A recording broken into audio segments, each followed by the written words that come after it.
Did you know? The human eye is a wonderful, beautiful, and amazing thing.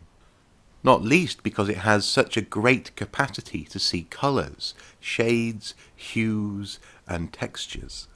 While all healthy human eyes can see this variation in colour, it may surprise you to learn that not everyone recognises them. Colours, or more specifically the link between words and colours, how we describe them, are culturally specific things. In other words, we learn them from our parents and from the people around us. A really good historical example of this is in the case of the Vikings. They had certain words to describe certain colours, some of which we might see as more than one colour.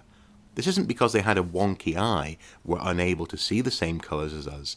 It's just because culturally that's how they saw the world.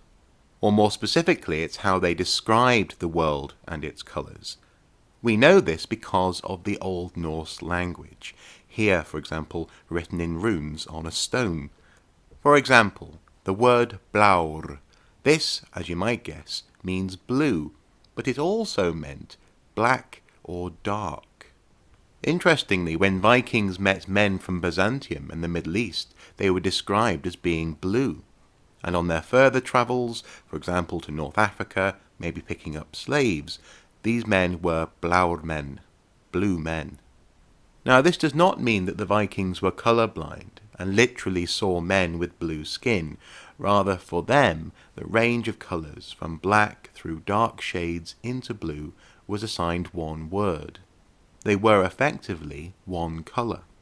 Another example of this comes from the reign of the 10th century king Harald Bluetooth. He was famous, quite possibly, for having a blue, or rather a black, tooth.